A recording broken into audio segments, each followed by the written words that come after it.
Voy a sentar a charlar con Daniel Sapsay. Yo hoy planteaba en una nota que publicaba en Infobae que es interesante saber qué piensa de verdad Alberto Fernández. 3 ejemplos de mucha coyuntura. Venezuela. Argentina no condena que expulsen a la embajadora de la Unión Europea. Infran. Hay represión y cuesta condenarla. Y ¿usted ve algún sesgo que le preocupe desde el punto de vista del Estado de Derecho en la gestión de Alberto Fernández? De ninguna manera. Yo creo que él tiene una posición frente a lo que es el Estado de Derecho muy similar al de Cristina. No olvidemos, ahora que se habla de Formosa, uno de los primeros gobernadores que él visitó fue Gildo Infran y dijo que era el gobernador ejemplar. Ese es el modelo. Tomo sus palabras.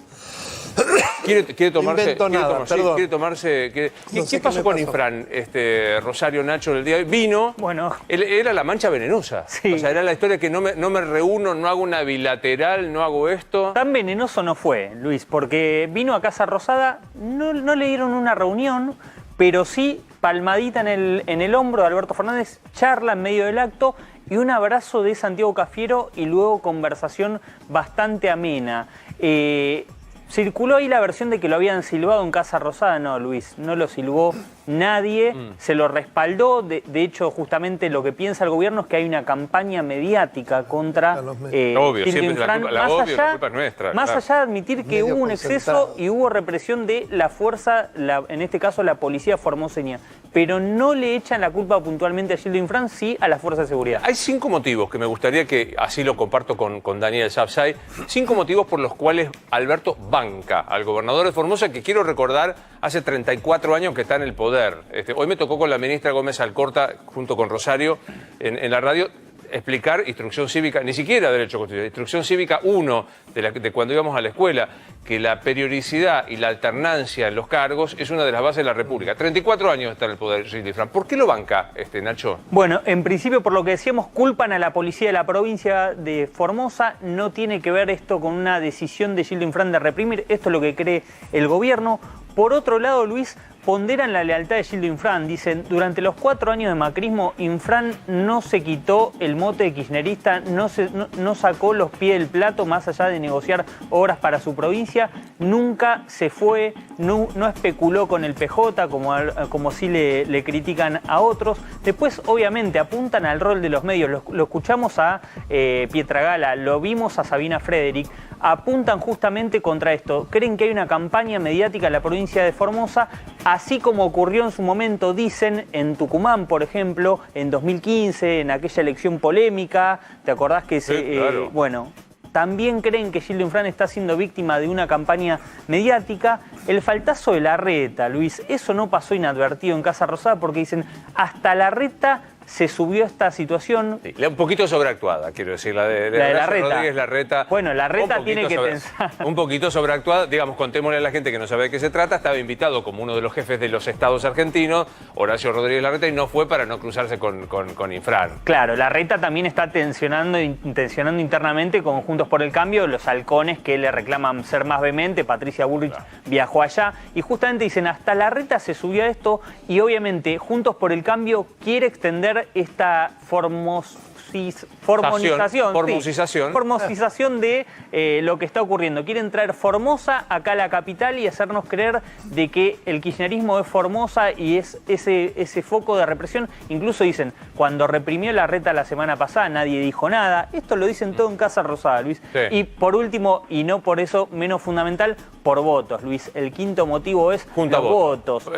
Infran junta votos. Sí, Martín. No, me parece que lo de Larreta un poco exagerado porque era un acto institucional, ¿no? Me parece que ese tipo de lugares no hay que faltar. Era muy importante el acto, lo que se iba a firmar por el Día de la Mujer.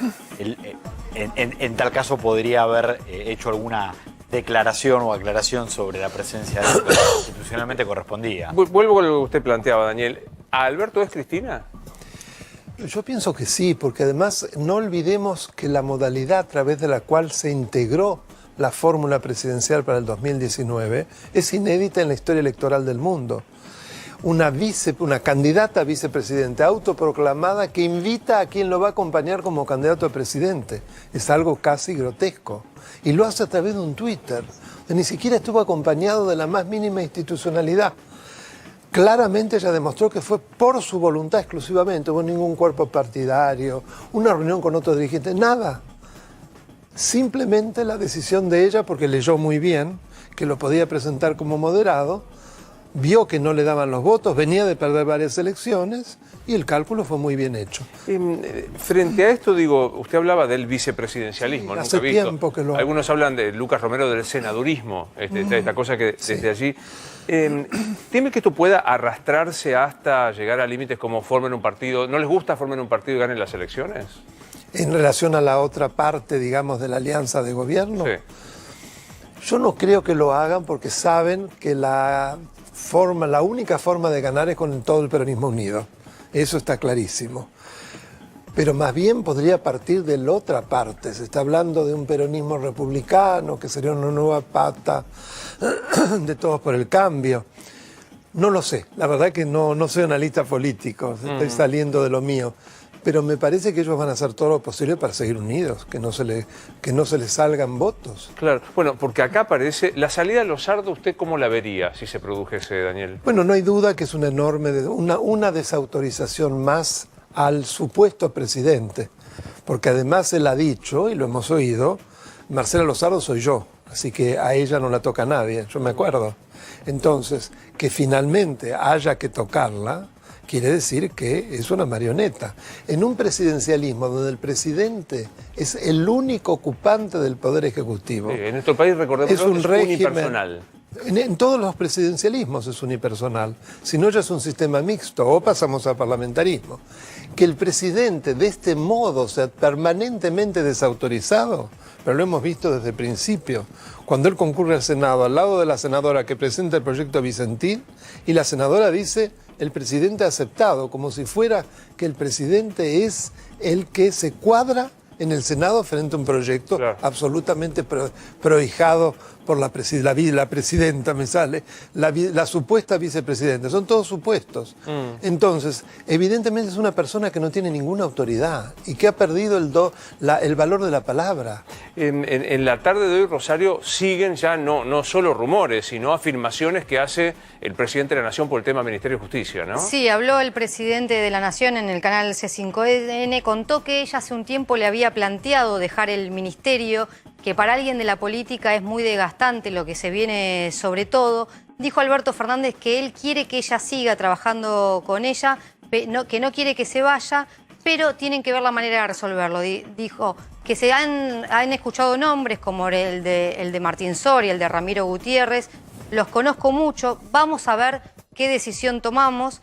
Y dijo que se están buscando, en este sentido, algún reemplazante para Marcela Lozardo. Pero por primera vez, Alberto Fernández habla de estoy buscando un reemplazante. Sí. Obviamente, si es un reemplazante, porque se va Lozardo un poco más temprano, un poco más tarde. Dice que quiere seguir hablando con ella, que él quiere que siga en el ministerio, pero entiende que Marcela Lozardo le planteó hace tiempo que se quiere ir, que está desgastada y que no viene de la política, por lo cual para ella es muy dura esta situación. Esto último que dice Rosario también lo marcaba mucho en tribunales. Lozardo no quiere una carrera política. Lozardo está ahí para acompañar a su amigo de toda la vida en un área muy sensible en el comienzo de su gobierno, pero Lozardo no tiene una expectativa de, después de ser ministra, seguir en un cargo político, ser diputada, senadora o aspirar a un ascenso en la carrera política. Yo la verdad que no recuerdo, ayúdeme Daniel, en la historia constitucional argentina, que un presidente diga, yo quiero que ella se quede, pero ella se quiere ir y le estoy buscando un reemplazante, ¿no? Sí. Que es casi como un debate interno llevado a la escena pública. Es que es la característica de la personalidad de Fernández, el el decir hoy blanco, mañana negro, pero nosotros lo hemos visto durante los años de alejamiento de Cristina. Si alguien la destruyó, inclusive con el tema del memo con Irán, diciendo que el solo memo era un encubrimiento, explicando desde el derecho penal, criticándola inclusive desde las características psiquiátricas, dijo una cosa como una psicópata compulsiva, algo así, y después resulta que se transformó en que los dos eran iguales, como él dijo. Es un personaje realmente único, como para la literatura interesantísimo. No, pero digo, no recuerdo demasiado esta discusión. O sea, yo quiero que se quede, pero ella se quiere ir y le busco un reemplazante. O sea, me parece que acaba de renunciarla públicamente. Claro, o sea, mañana, es para sacarla. Pero mañana, Como ¿qué está firma? obligado a sacarla, entonces Acaba de- ya trasluce que ella se quiere ir. ¿Cómo, Nacho, perdón? No, que acaba de confesar tal vez el gesto de mayor debilidad que un presidente puede confesar, que es, me dijo que se quiere ir, ya le estoy buscando un reemplazante y mientras tanto esa ministra sigue en funciones con lo que eso implica. Porque el problema más allá de lo político es lo que decía Martín, es la gestión. ¿Quién firma? ¿Quién va y le pide una firma a Marcela Lozardo en este momento? La búsqueda de un reemplazante tiene que ser inmediata. Pero aparte se comunica, digamos, yo O no recuerdo... se cuenta, o no lo contás, o no no te lo enterás contás. con el nombre nuevo. Había ministros que con Cristina se enteraban cuando salía el comunicado de presidencia. La señora presidenta decide... Le acepta la renuncia y designa Sí, yo me acuerdo de la época que era muy clásico, la época de Menem, que decía, más hostigaban a un ministro, más lo sostenía defendía, Menem. por supuesto, sí, Digamos, sí, pero sí. esto yo creo que es inédito. Y no es casual que se dé en un área como la justicia, que en las últimas, sobre todo en la semana pasada, ha tenido una enorme repercusión el discurso del presidente en el Congreso, la posible creación de una comisión bicameral, todos los proyectos de ley que anunció que va a enviar, el discurso, la presentación de Cristina Kirchner en la causa de dólar futuro. Todo eso ha generado, obviamente, dentro del Ministerio de Justicia y dentro del propio Poder Judicial, un estado de ebullición que termina en esto, ¿no? Que es un desconcierto de cómo se está gestionando el área de justicia. Contame, Martín, y charlémoslo con el doctor Sapsay. ¿Cuál sería el impacto? Digamos, ¿qué pasaría con esto que ya es un hecho virtual? O sea, ahora es cuestión de días. Exactamente. Insisto, la verdad que no recuerdo un presidente que renuncie públicamente a su ministra, pero que la sostenga hasta que tenga el nuevo reemplazante. titular. Obvio. La verdad que flaco favor para Marcela Lozardo, que me dicen que es una gran persona, que es una persona sumamente agradable, que mañana tiene que afirmar el despacho sabiendo que hasta que aparezca el nuevo. Contame qué impacto tendría. A ver, mira, te cuento, ya casi con Marcela Lozardo fuera del ministerio, la historia de Marcela Lozardo y su relación con el Poder Judicial desde que asumió Alberto Fernández.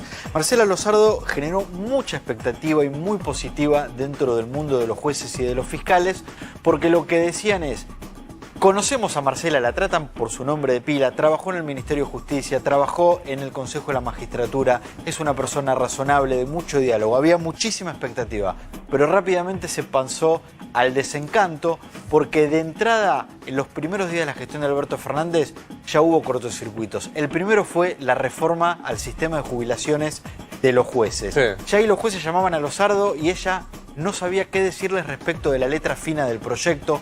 Los jueces no encontraban en Lozardo respuestas sobre cómo iba a avanzar ese proyecto. Y ahí empezaron a ver que no era ella quien tenía el poder dentro del área judicial del gobierno. Por eso los rumores de salida, y ahora confirmada, no generaron ninguna sorpresa dentro del Poder Judicial. Sabían que inevitablemente esto iba a ocurrir en algún momento. Y la gran pregunta ahora es: ¿quién es la reemplazante? ¿Por qué?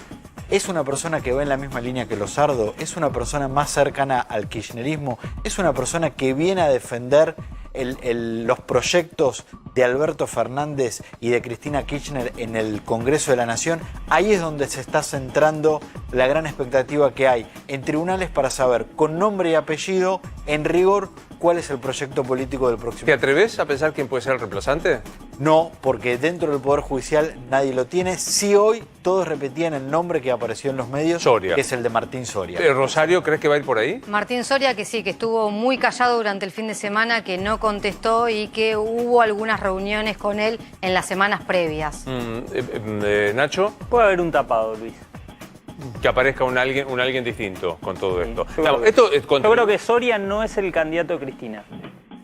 Soria no es el candidato de Cristina. Y podés eso, pensar quién sería Mena, me imagino. alguien del universo judicial más cercano para mí a la vicepresidenta puede ser. Bueno, todo esto, Claudio, que vos planteabas, se agrava. La desconfianza, digamos, que un presidente de la Nación renuncie virtualmente a su ministra, diga, le estoy buscando un reemplazante, me imagino, ¿no? Déjame contestarte en mi idioma, el idioma de los mercados, punto. Solo lo veo en los precios. Si un cheque tuyo vale 32, lo que teóricamente, el valor teórico es 100, y no lo pagan 32, Si las empresas argentinas están en el mínimo histórico y tenés muchas empresas queriéndose irse y las que están comprando, muchas, con regulación, que tienen buenos contactos, eso te habla claramente que el precio ya no es determinante. Y respuesta final, no me asusta que los precios sean baratos. Me asusta que no haya comprador con estos precios baratos. Claro, y eso te habla del futuro, no del presente. Tengo muchos años, ya viví muchas crisis y entiendo los rebotes, que un estado de ánimo puede ser que te pudras de algo, lo vendas. Pero que lo quieras vender y no haya una cola de compradores y el comprador de las pocas empresas que se dieron hasta ahora o las que fueron transándose fueron a precios realmente muy baratos y un cambio donde no busco un flujo de negocios sino buenos contactos para mantener esa regulación, me parece que habla de esto. Y yo te diría, desde el punto de vista económico, me interesa más, y no es una chupada de medias porque está acá, escuchar a ellos finalmente de la justicia o a Daniel, porque es más relevante de lo que pasa en los negocios, mucho más importante esto que ganar o perder plata, porque si no tenés reglas... Es muy interesante lo que estás diciendo, o sea, saber con qué reglas del juego estás jugando. O sea, vos es la única manera de pensar a 10 años. ¿Qué cancha me estás trazando? Si no, ¿sabes qué? Me vas a preguntar, ¿y qué vale el dólar mañana? Y pasado mañana, y esto es caro, ¿verdad? Cuando estás en ese chiquitaje de discutir las cosas chicas, no salís adelante. ¿Sabés cuándo salís adelante? Cuando estás discutiendo, che, la generación que viene y cómo va a ser nuestra conectividad y quién va a invertir en 4G, en 5G ahora y quién va a invertir y cuáles son las reglas del juego y vas a poder importar. No, no estás discutiendo eso. Ahora digo, en el marco de esto, yo digo, a veces el gobierno intenta con precisión tirarse un tiro en el pie, ¿no? Porque cuando intenta el Consejo Económico Social, como para decir, vamos al consenso, vacunatorio VIP. A la semana siguiente, comisión de jueces para investigarlo, que yo qué cosa, digo, una noticia como si yo te preguntarte por ganancia ahora me da como fuera de un ojo de otra cara. Es bueno, sirve, porque va a haber más poder de consumo en las clases medias. ¿Me lo explicás brevemente cómo va a ser? Simple, cuando vos recibías tu salario te descontaban de impuestos a las ganancias un número. Ahora no solo no te lo van a descontar a gran parte de los argentinos, porque la mayoría gana de menos de 150.000 pesos, sino además que va a ser retroactivo. Eso te va a dar un poder de consumo. Ahora, vos vas a salir a consumir un poquito más. ¿Está la inversión para fabricar lo que vos querés consumir o va a ir a precio? Yo sostengo que tarde o temprano también va a ir a precio por ese conflicto de falta de producción. Pero en los negocios se llama riesgo moral. Para mí es lo más relevante. Cuando vos invertís en algún lugar, lo más importante es el riesgo moral. Yo te digo a vos, y te conozco, ¿invertirías en tal persona? ¿Le comprarías un auto usado a tal persona? No. Ahí no hay negocio cuando vos sentís que no hay moral. Pequeña discusión entre amigos, muy grave el otro día, pero me divirtió desde el punto de vista de la discusión y la propongo acá entre amigos. Un papá de un muy amigo mío le compró una bicicleta a su hijo de 15 años, hermosa. 110.000 pesos gastó. 110.000 pesos en una bicicleta para el hijo. Vale eso. Hermosa, genial. Un regalo espectacular porque el hijo había hecho algo bárbaro. Bien, el hijo no la cuidó. No la cuidó porque no tenía lo que fuera. La dejó sin protección. ¿Qué pasó? Lo obvio, se la afanaron. El padre indignado, vos no sabés cuidar las cosas. Un amigo mío le contestó, pero un poquito. ¿Vos estás caliente porque valía 110.000 pesos? Si era vieja, usada y valía 1.000 pesos, ¿tu indignación sería igual? Te pregunto esto en la Argentina. Si es 10 vacunas, 200 vacunas o 3.000 vacunas. ¿Tu indignación es por el monto o por el hecho? Y acá me parece que estamos pasando de alto los hechos. Y el que paga el pato de estas discusiones que ustedes dicen es la gente. Y no me hago el populista. Es el que invirtió plata, el que se la jugó en la Argentina, pero no el que compró bonos, que es en mi caso, sino el que puso la guita en una fábrica. ¿Viste? Millones de reportajes en tipos que quieren producir. Reputeando. Te agrego porque tu lapsus vino bien perfecto. Listo.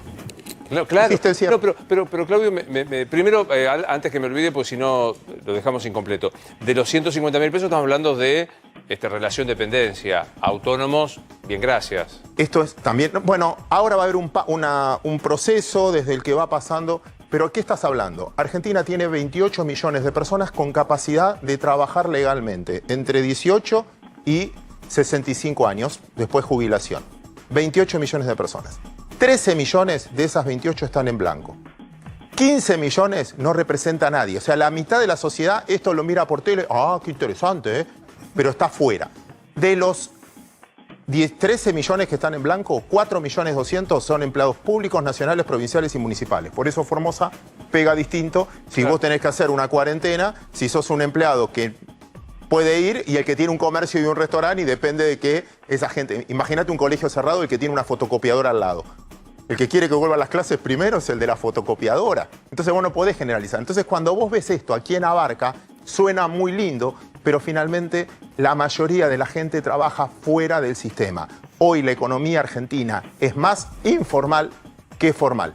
Más gente trabaja en la informalidad que en la formalidad. Y todo lo que estamos haciendo es regular al que está dentro del sistema. Estás cazando en el zoológico. Me quedo pensando en esto que decía Daniel del tema de las reglas, que es fundamental saber con qué reglas se juega. Hoy estamos discutiendo, vuelvo a un tema que yo planteaba, ¿por qué está republicanamente mal que una persona esté 34 años en el poder?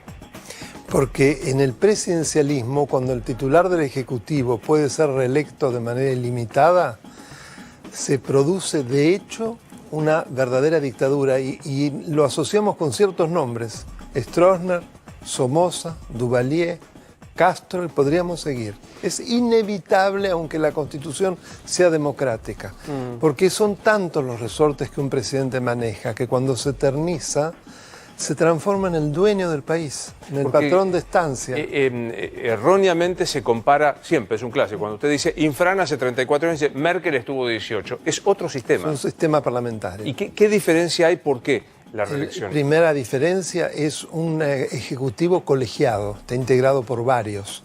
En primer lugar, hay dos jefaturas divididas, la jefatura de Estado y la jefatura de gobierno, y dentro de lo que es el gobierno, que es, digamos, el primer ministro y los ministros también integran el Poder Ejecutivo. Y ellos son elegidos con la confianza del Parlamento. El primer ministro no puede nombrarlos y removerlos libremente. Claro. Pero además de eso existen lo que se llaman las herramientas de control recíproco. Por un lado, desde el Parlamento se puede retirar la confianza al gobierno y el gobierno termina en cualquier momento, sin necesidad de fundamentos, es meramente político, ya sea todo el gobierno o alguno de ellos. Y además, el presidente, a instancias del primer ministro, puede disolver el Parlamento. Claro. Entonces, es otro mundo. Otro sistema. Es como comparar peras con manzanas. Claro. Totalmente diferente. Todo eso no ocurre en el presidencialismo. Y como eso no ocurre, es muy grave que el presidente se eternice en el ejercicio del poder. O un gobernador de un estado autónomo Lo mismo, como el nuestro. porque es lo mismo. todos han tomado la forma presidencialista. Muy interesante la evolución de eso en los Estados Unidos de América, que es la cuna del presidencialismo. Primero lo que fue lo fundacional, Washington, el primer presidente, lo reeligen una vez y cuando se produce la ocasión de una nueva elección, él dice no, es suficiente. Con 2 veces es suficiente, si no es peligroso. Y esto dura hasta Franklin Delano Roosevelt, que pasa por la crisis de los años 30, luego de la Segunda Guerra Mundial, y lo reeligen 4 veces. ¿Y qué ocurre poco tiempo después? Una enmienda a través de la cual lo que había dicho Washington se transforma en letra. Es parte de la Constitución. Una sola reelección. Nada más. Y de paso a su casa, a ¿no? su casa. Porque acá técnicamente, dejando casa. pasar un periodo, puede volver un presidente de la Bueno, nación. porque lo que se modificó aduciendo que se estaba imitando el sistema de Estados Unidos es mentira. Muy sencillo. Nosotros tenemos, el presidente puede ser reelecto en una oportunidad, pero dejando pasar el tiempo de un mandato puede nuevamente ser reelecto y reelecto otra vez más y así. Además, no existe ningún tipo de límite a los parentescos. Por eso lo que habían pergeniado Néstor y Cristina era también pasarse la pelota entre ellos, como vemos en provincia, Santiago del Estero. Cuando a Zamora se le impide una segunda reelección impositiva, ¿qué hace? La posa a la doctora Ledesma, que durante 4 años, y ahora será 8 años más y las va a poner a ella y así. O sea, cuidado porque lo que se hizo con la reforma, aduciendo el mandato es más corto, solo una reelección consecutiva, es mentira, porque el sistema es tramposo. ¿Existe el lawfare? Que aclaremos esta construcción. ¿Qué es el lawfare? ¿Existe en la Argentina? Bueno, el lawfare es una construcción que proviene, curiosamente, de lo que ocurre en Estados Unidos después de la Primera Guerra Mundial, donde muchos militares debían someterse a procesos por haber habido excesos en la represión durante la guerra, es decir, se habían violado en ese tiempo las convenciones de Ginebra sobre prisioneros de guerra. Entonces, ¿qué aducen ellos? Que era una suerte de guerra judicial, lawfare, a través de la cual sectores vinculados con el comunismo, con el socialismo, etcétera, por motivos políticos los querían echar, pero que no había motivos. Qué curioso, ahora desde una supuesta progresía se dice lo mismo respecto, pero no de excesos en derechos humanos, por delitos de corrupción. Habla presos políticos, no, son políticos presos. ¿Por qué? Por corruptos. Y varios ya han sido condenados además. Y se sigue hablando de presos políticos. Es un relato absolutamente falacioso, ridículo. ¿Por qué? Porque cuando yo no puedo presentar prueba para defenderme frente a los cargos con los cuales se me procesa, lo que trato es de ensuciar a los jueces, al proceso y al sistema. ¿Qué dijo ella? Todo está podrido. No, a lo mejor se acordó de Shakespeare, no sé si llega a tanto su cultura. Algo está podrido en Dinamarca. Claro. Lo que es muy impactante es que se construye una idea que en algunos prende, porque no hay por qué, como el caso suyo, saber, que está votado, y el que está votado no tiene límite, porque la decisión popular de la urna da derecho al todo. O sea, lo vengo escuchando todo el tiempo esto. Gildo Infran está en el poder porque lo votaron y listo. La presidenta puede hacer esto porque lo votaron, que culminó con aquel famoso dicho que yo les mencionaba, ¿no? No les gusta lo que yo hago, no es que no respeto la ley. Hagan un partido y ganen las elecciones es porque se quedan con el todo, ¿no? Esto es un espíritu absolutamente antirrepublicano. ¿Por qué? Porque cuando uno vota a un presidente, a legisladores, a gobernadores, en el marco de lo que la Constitución y las leyes de la República establecen, entre los cuales hay un código penal que, como hay igualdad ante la ley, todos los que cometemos delitos somos pasibles de ser procesados y condenados y encarcelados. Si esto no se produce, es un sistema diferente. Claro. Cuando ella dice, este es un sistema de la Revolución Francesa, tiene más de 2 siglos, es viejo. Lo que ella quiere es ir a la pre-Revolución Francesa. Todas las ideas del constitucionalismo, del iluminismo, hablaban del antiguo régimen, l'Ancien Régime, que era Luis XIV. No sé si vieron una serie de televisión, lo que era Luis XIV. Bueno, a eso a ella le gustaría. Por eso le gusta Infran. Por eso en Santa Cruz también hay reelección ilimitada, no hay independencia de la justicia. Tiene la sobrina que es la fiscal que le investiga los delitos, ya vimos cómo, etcétera, etcétera. Eso es lo que ella ansía, pero no lo dice claramente. Nos quiere vender de que eso es lo moderno. Es la revolución del siglo XX, el socialismo del siglo XXI. Claro. Son todos motes. No, esto es más viejo que la historia de la humanidad. Fue lo que existió siempre hasta que afortunadamente las ideas del Montesquieu, de Locke y el iluminismo nos sacaron de la oscuridad, nos permitieron ser personas, ser titulares de derechos humanos y que el gobierno fuese limitado, porque ese fue el gran objetivo. Un gran placer, Daniel, como siempre. Yo le quiero hacer un pequeño aviso, porque obvio. Lo quiero suscribir a mi canal de YouTube. Pero claro, ¿cómo se llama? ¿Daniel Sapsay? Daniel Alberto Sapsay en YouTube, ya son casi 42.000 suscriptores. Mire qué moderno que está, Daniel. ¿Se imaginaba? A instancias de mi hijo, fue gracias a la pandemia. Qué bueno. Bueno, Daniel Alberto Sapsay es el canal de YouTube para que sigan un constitucionalista que nos enseña y que nos hace entender. Me encantaría tenerlo porque usted es un hombre de derecho, así que ya termino y lo hago. Gracias. Y además pedir a la producción que nos mande el video para subirlo también a YouTube, porque una de las secciones son entrevistas con distintos periodistas. Me ocupo personalmente. Gracias, Daniel, un placer verlo. Gracias a usted, Luis. Bueno,